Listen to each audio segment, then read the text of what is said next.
So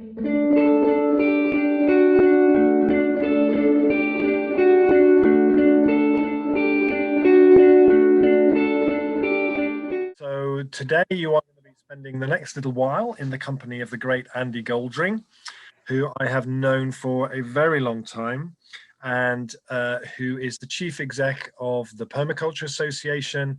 He's very involved in Our Future Leeds. What would a zero carbon, nature friendly, socially just Leeds by 2030 look like? An important question.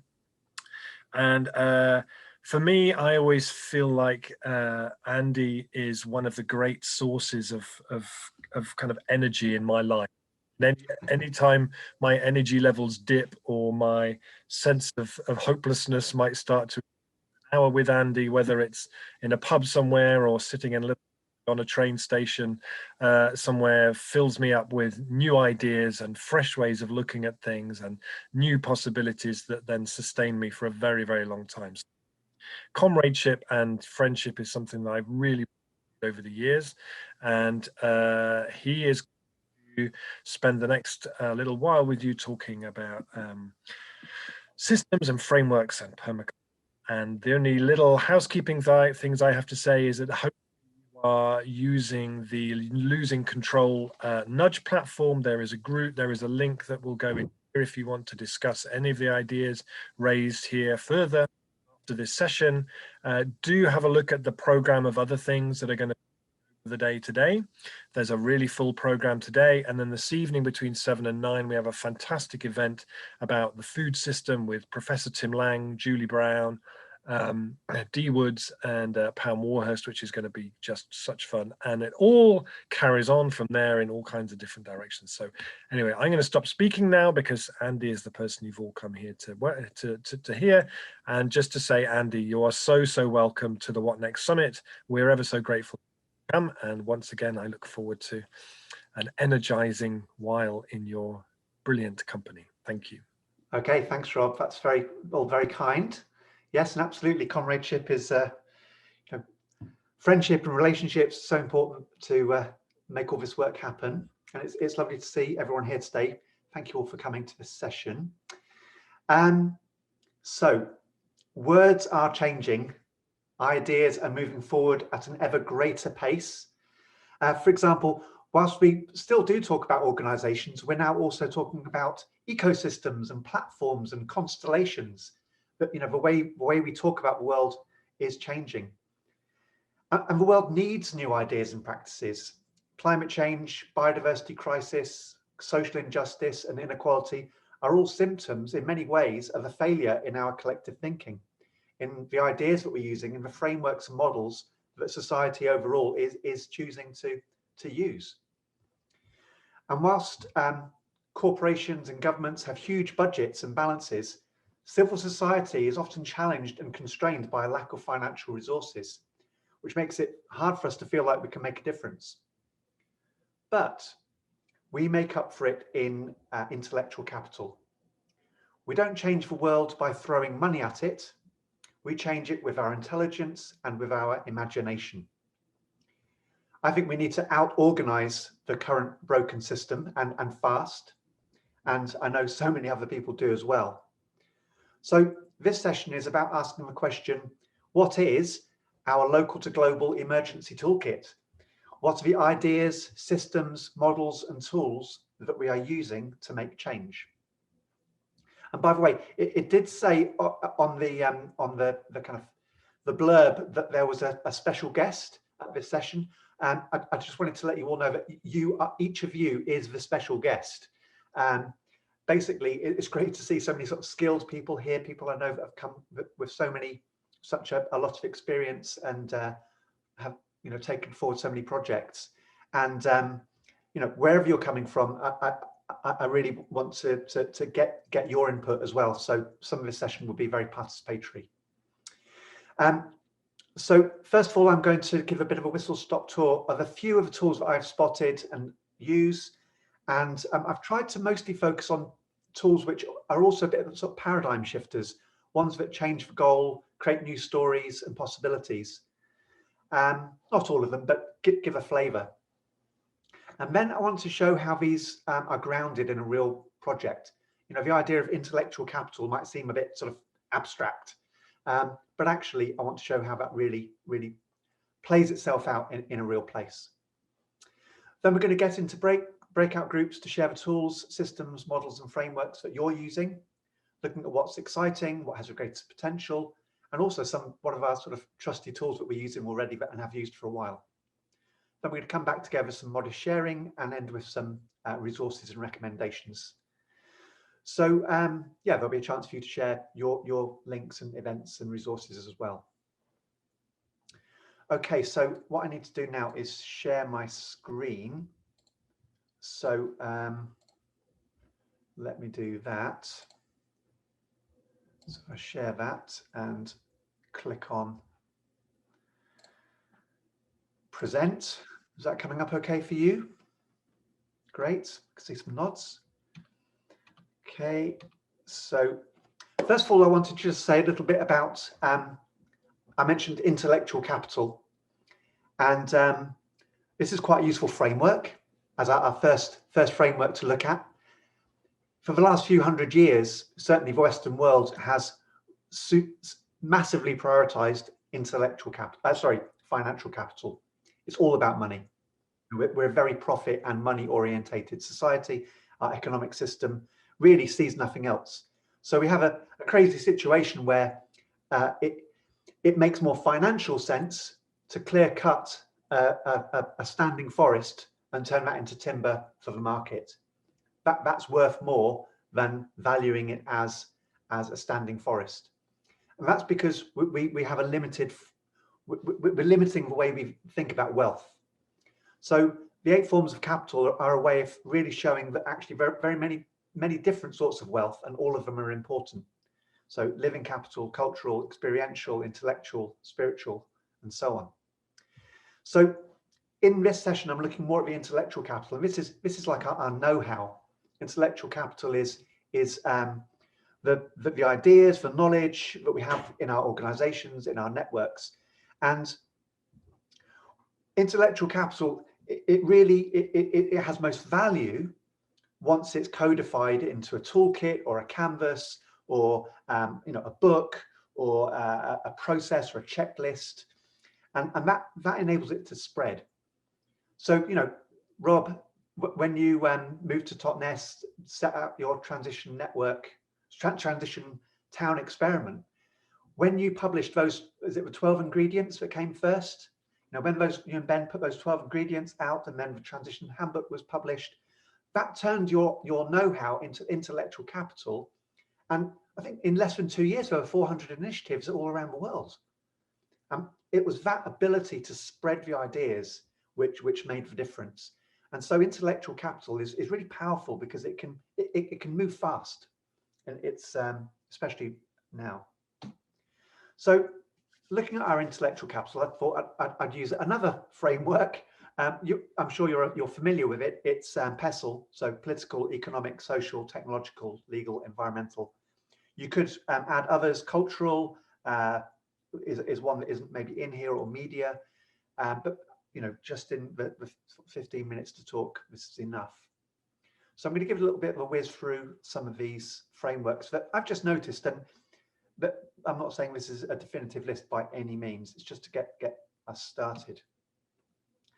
So in terms of political frameworks, I mean, 3 things that I think are really coming to the ascendancy are flat pack democracy with Peter McFadden, did that fantastic work. They're starting now to change the way local councils can work. And I think in the southwest of England, an increasing number of councils are dominated by independent local people who are not aligned to political parties. And that's having a really profound impact in those towns where that's happening. Again, he's turned it into this manual, you know, tools for reclaiming local politics. And the paradigm shift here, I think, is that it means we're thinking, actually, politics isn't something that has to be done to us. It's something that we can do for ourselves. And that very much links to the citizens' assemblies and citizen juries. In Leeds, we had the citizen jury around climate change, came up with 12 recommendations. Citizens' assemblies obviously being popularised by people like Extinction Rebellion. but also they're being used very credibly at a municipal level in many countries around the world now, and changing the way decisions are made. And then you've got liquid democracy, which is a sort of blend of representative and participatory democracy, more of an online technological approach, but I think that's got real potential for huge change. And I think that's been taken on more in kind of Taiwan and other places, but yeah, more to come there, I think. In terms of economic, community wealth building, not so much a specific tool, but a set of tools. There's, the Office of Community Wealth Building in various places, brings together a range of different approaches. People like Claire's have done things like the Preston model. That model is then inspires other people and allows them to have a go in other towns and cities. Got the donut economics with the wonderful Kate Raworth, that brings together a number of frameworks. So the Sustainable Development Goals, plus Rockstrom et al.'s Safe Operating Space for Humanity. They're the kind of ecological and social limits, if you like, and then the donut is all about fitting within those limits. So living within, making sure that we're within the social foundation and ecological ceiling. And then donut economics as an idea is spreading, and different cities are starting to do city portraits. We're starting to use that in Leeds, and that framework then enables people to think differently and act differently in that place. And then we've got things like participatory budgeting, with a significant part of the Paris municipal budget every year now being set by citizens, being used in schools, and again, changing the way that we think about how an economy can run. In terms of social, one of the biggest things at the moment, obviously, is the rightful attention placed on Black Lives Matter and colonization, equity, diversity, inclusion, and whiteness training, and helping us to rethink. And I think for this, sometimes the unlearning is as important as the learning. And this goes alongside things like movement DNA. So movements starting to recognize that it's important to state clearly the principles around which they're organizing. Extinction Rebellion had their, I think it was their 7 organizing principles. And that means it can spread. And then we have things like co-production, co-design, which are all looking at, how do we work together in a different way, in a more equal way, a more participatory way. And there's so many tools in the social realm. I mean, a friend of mine, Luby McNamara, has got the cultural emergence, and she draws on the 8 shields and the sociocracy, and just a lot of fantastic tools here. In terms of technological, I mean, it's kind of online everything, Miro, Mural, whiteboards, messaging, open source, ethical tech, changing the way we can learn. The Permaculture Association has got online learning. It's taking off. It's great.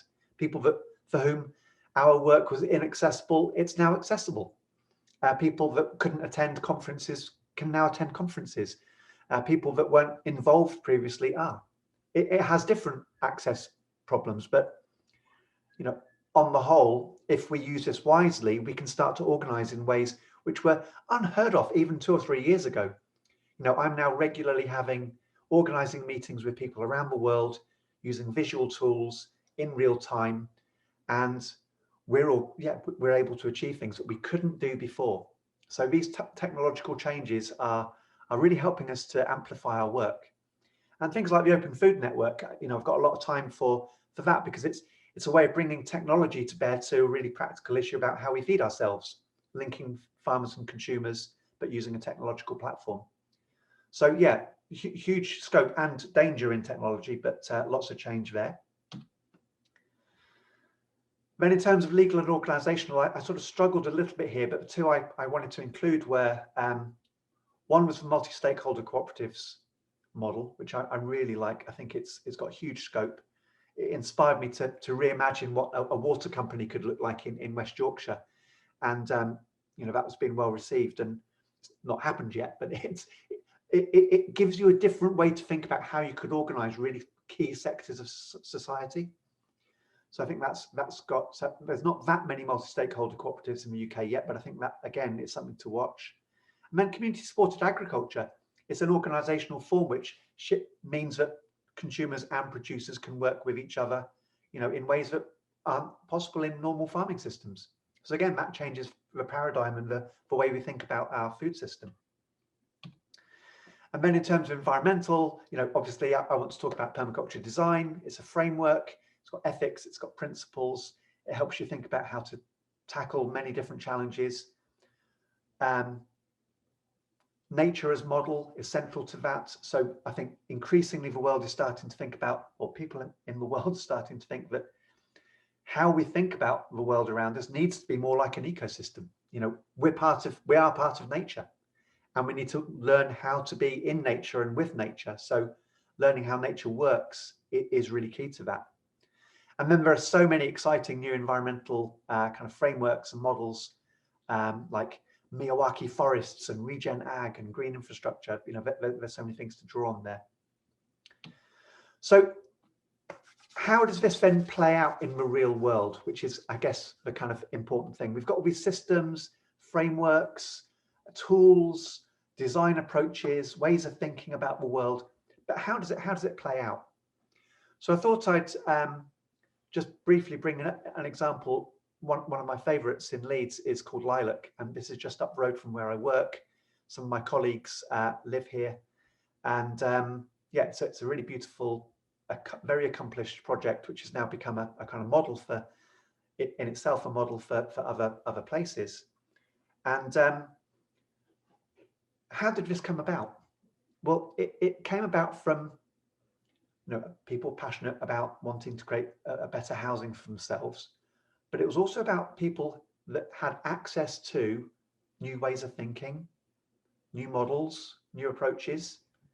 I mean, they could have just built their own houses, or they could have just bought a house, but they didn't. They did something different because they were aware of different ways to think about housing. So Lilac, as a real grounded project, came about at the design phase, through a range of different systems and frameworks coming together within an overall design. So it's got a cooperative legal structure. They've become a mutual home ownership society, which makes it affordable forever. They decided to go for a mod cell straw bale building system, which is, you create a modular local factory, pop-up factory, you create the building, you put it up, and then you dismantle the factory. They did that because it's then something that other people can do very easily as well. It's a framework. They use permaculture to inspire their landscaping. It's largely an edible landscape, very nicely designed. They've got forest gardens, community allotments. They incorporated sustainable urban drainage, passive and active solar. But they also, on the social side, have adopted a participatory decision-making approach, quite nuanced. They've gone for intergenerational model, realizing the importance of making sure there's a place with young people, children, all the way through to elderly in the community as part of the mix. And obviously, the whole thing is within a co-housing model where you have a common house, common tools, facilities, car share, and so on.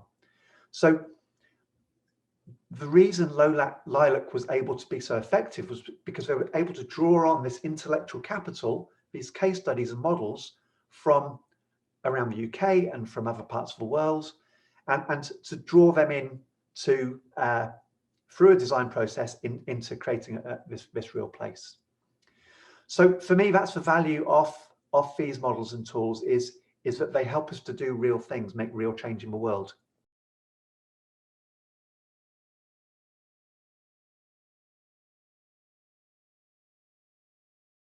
I'm happy to start with you, Bridget. Which group were you? 3. I hope you don't mind my group, because I was writing the notes in the slide. Oh, that's great. So I'll just quickly list the frameworks that were mentioned. So the Carnegie Institute Better Way, mentioned by Jean. Gary talked about Ostrom's work on the commons, and also Stafford Beer's viable systems. Seren talked about, in rural China, using a holistic system culture model, which is described more in the slide.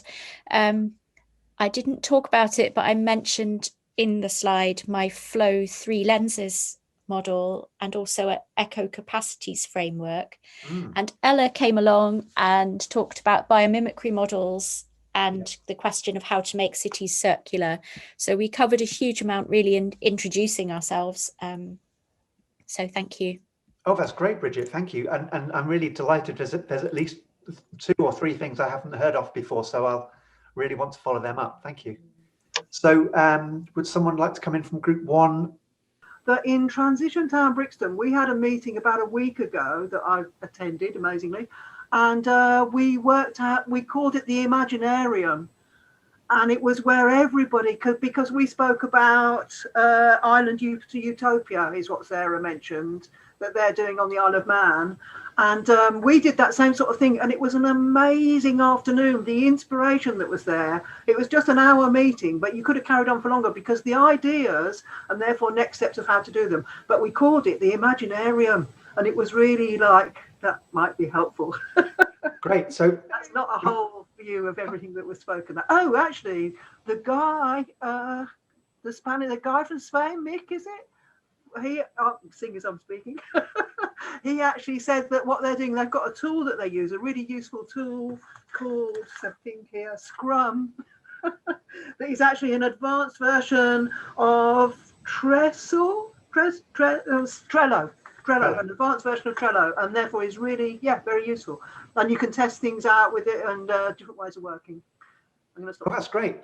So with the Imagineering, is that like a process for how a workshop can work? It was, what do they call it? A brainstorm thing where everybody, what ideas have you got?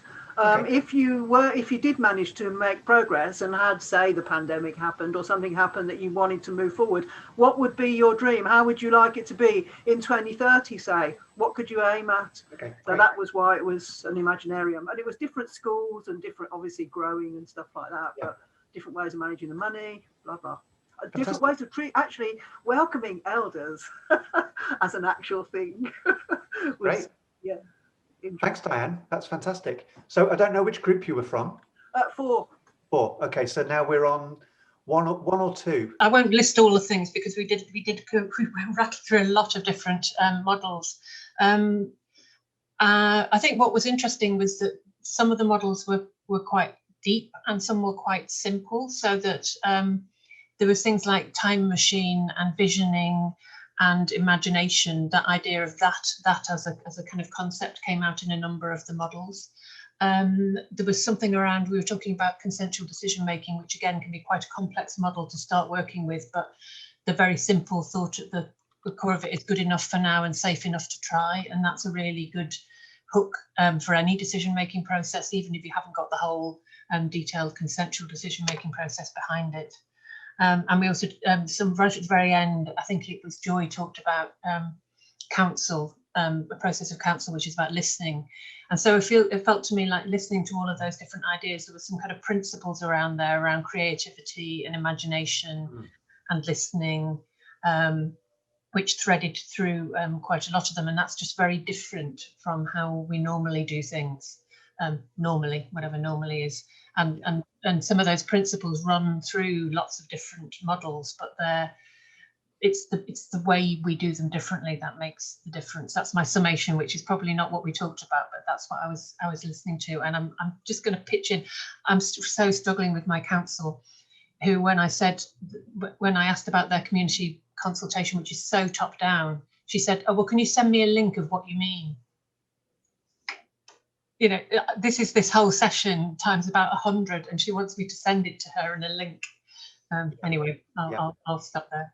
No, it is frustrating. It's very frustrating, and how we bring about change, our sort of theories of change, you know, I guess is another sort of set of frameworks that we could be talking about, and you know, it is definitely a really important discussion.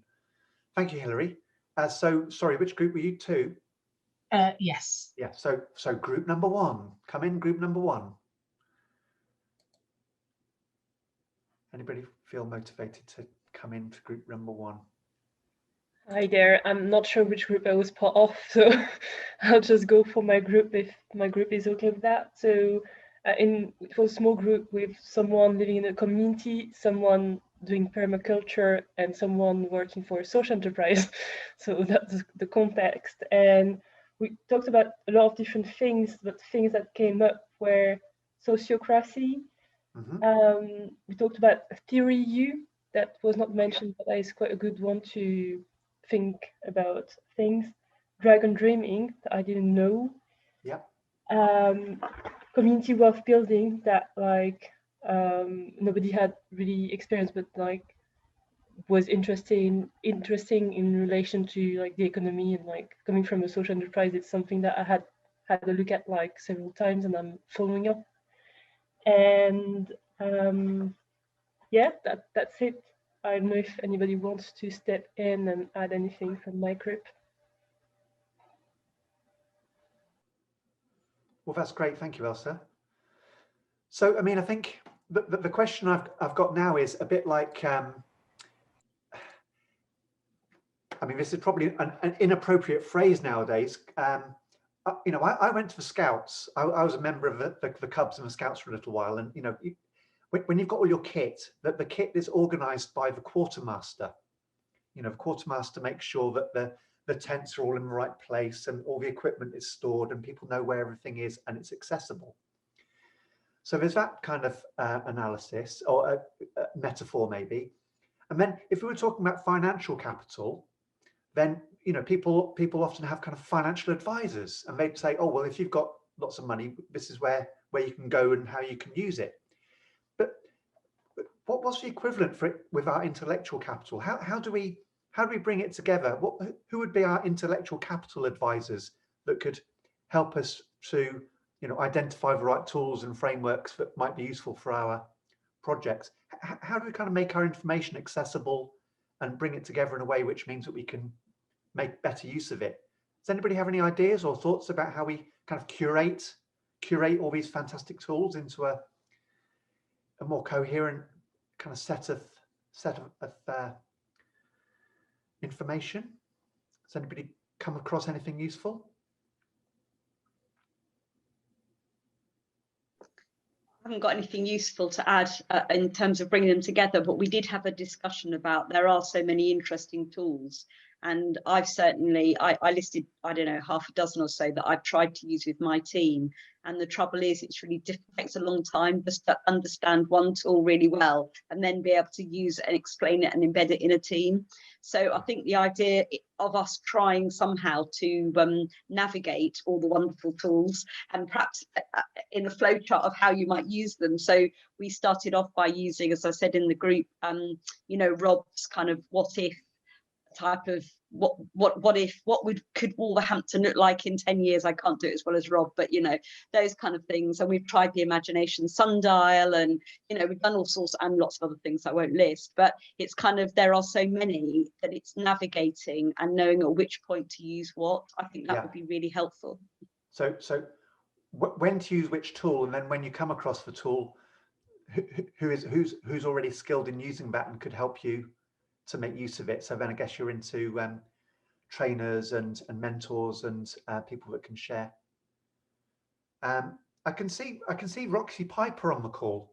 And Roxy, haven't you been involved in curating a knowledge base recently? What's your experience? Yes, well, I've been putting it on a website, but it would be interesting to see if we could use something like Miro to curate it collaboratively. Or perhaps paddle it or something. Maybe that's something we can think about for the summit. Yeah, I just like to gather things. I think I'm like a magpie when it comes to tools and seeing what can be most useful in my work and to share with others. Yeah. Then we've got another approach. So Jean saying, don't worry about cataloguing tools. The right ones will come when you need them. Did you want to say anything more about that, Jean? Because I think that's quite an interesting other approach. I mean, I'm quite a sort of get everything organized, and then there's another approach which just the universe provides when you need it. Yeah, you know, it's why put the effort into making the catalog. You know, when you need something, it'll either be there or you go out and find it. You know, it's a lot of effort for what? Okay, that's opinion. a good question. So we've got Janie and then Hilary. Andy, I think I've just been working on digital so long, and I think what I've learned over the years is what helps to make software viable or work for a team is if you start from the goal. What is it that you want to achieve? Yeah. Because all of these software systems often offer so many solutions, but if you think in terms of your mobile phone, how much of it are you really using? Yeah. So start from the end and work back, and then see what you're left with. Yeah. No, absolutely. And I guess that's one of the things with transition, and it has been that sort of starting with, well, where do we want to be? What would the transition town look like? And then working back from there. And certainly in Leeds, you know, we're starting with, we want a zero carbon, nature friendly, socially just Leeds by the 2030s. And we'll gather the tools and the people and the processes that we need to make that happen. So yeah, very much focused on the goal. Thank you, Janie. Hilary? Yeah, I wrestle constantly with this desire to categorize and put everything in one place where it's all neat and tidy, and also the fact that nature is not like that, and also wanting there to be one response that we go, yeah, that's the one, that's the solution, that's the way it's going to work. And actually then there's always going to be 100 different responses, and I wrestle with that in my brain the whole time. But I think so I think cataloging stuff is great, because we may not end up with one version, we may end up with several catalogs connected. But the thing that is really important to me, I think, is experiencing things. I think until you've experienced a bit of a model, you can't quite conceptualize it, but the minute you have, you get interested in it. So people have said things today that I've never heard of, and I can't quite grasp what they are, but the things that I have experienced, I really connect with straight away. So maybe we need to be out practicing them all a lot as well. Very much. Well, that reminds me of the kind of Ivan Illich and his deschooling society approach, where he says, you know, a great education system has, you've got access to educational resources, like, which could be a real experience, like a farm you can go and do farming on. And then you've got access to the concepts, so that might be a book on farming.